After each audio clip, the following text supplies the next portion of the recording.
Hi, I'm Kathleen. I'm a junior in high school. I've been suffering with anxiety and depression for 4 years. We know that, according to the President's New Freedom Commission on Mental Health, that there are 2 children in every American classroom that are suffering with some type of social emotional disorder or disturbance or challenge. And yet 85% of those are not receiving any care. I lead a HOPE group at one of the schools, which is a group comprised of a lot of kids that have symptoms of depression, anxiety, things like that. And we do a lot of self-esteem building. And one of the activities we did was we passed around a mirror, and I had all the kids say something that they liked about themselves on the inside while looking in the mirror, and something that they liked about themselves on the outside while looking in the mirror. And when it got to one girl in particular, she really had trouble with it. In fact, she just burst into tears. It was extremely hard for her to even look at herself in the mirror, let alone say something that she actually liked about herself. And it just broke my heart. She was a 14-year-old girl, and she really had no idea how beautiful she was and just how important she was to the world.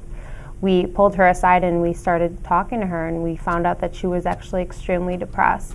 She was crying every day, wasn't talking to her friends anymore, wasn't doing any of the activities that she used to really love to do. And she also told us then that she was thinking about suicide. She had a plan, she had a bottle of pills, she had it all, and she was ready to do it. My name is Greg, and I lost my only child, Nathan, a year ago, July 3rd, 2011, to suicide. 2 months before Nathan died, we found out that he was addicted to heroin. Living in an upscale community in Chicago, I certainly was surprised, but not completely, because we had dealt with depression and drug-related issues with Nathan since he was 13. Last Saturday, I buried my 5th young person who had taken her life at 17 years old. I did not know her, but I saw her in the faces of all her friends who cried for her, who believed in her. About a year ago, one of my close friends committed suicide, and it was a really rough time for all of our friends and myself. And I remember all of the questions that all of my friends were asking, what could we have done, or why, simply just why. Last school year alone, we had over 500 hospitalizations. And one of the most memorable hospitalizations that I was a part of was with a 14-year-old girl, freshman in high school. After talking to her individually, it came out that she had been silently suffering for years with depression and had actually self-injured hundreds and hundreds of times, and had a couple suicide attempts that no one even knew about. She'd never been to counseling, she'd never told anyone that she was suffering in this way. And after seeing the scars and hearing her story, it was just gut-wrenching to me to know that she had been just so sad for so long without any support. There are 2 suicides in America for every homicide. We know that teen suicide in Illinois is the 3rd leading cause of death. Because of all these factors, we think it's critically important that we get into the schools. And one of the things that we can do in schools is to remove the stigmas that have traditionally existed around mental health concerns. So many people in the past have failed to seek support for mental health issue because of the stigma that attached to it. We as educators have to strip that stigma away and make it easier for young people in particular to seek the help that they need.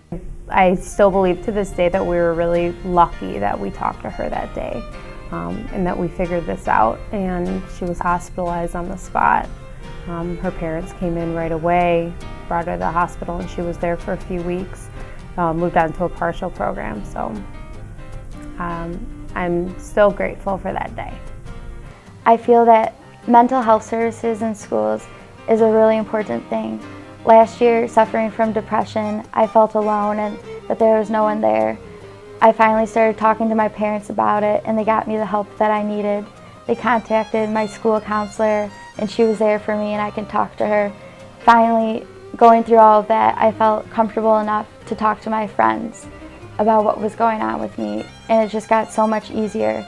They were there for me, they understood. Even some of them came forward with having problems just like mine. It's so important for students and teens to feel like they have people that they can talk to openly and be honest and own up to their feelings, because sometimes they don't feel supported and they don't have those people they can talk to. Last year alone, our program affected positively and impacted positively over 6,000 students.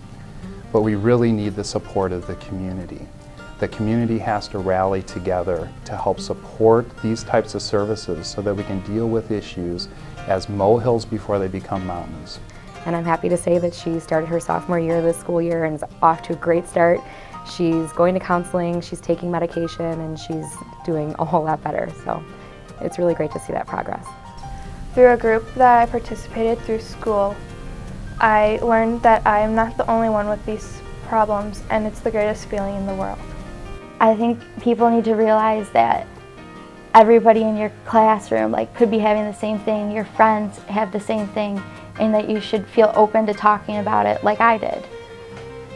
So one of the memories that I have that keeps me engaged in promoting awareness about suicide, depression, drug abuse, is the memory of my son and the fact that if we can save a life by encouraging young people to talk and share their feelings, then that would be one way of keeping Nathan's memory alive.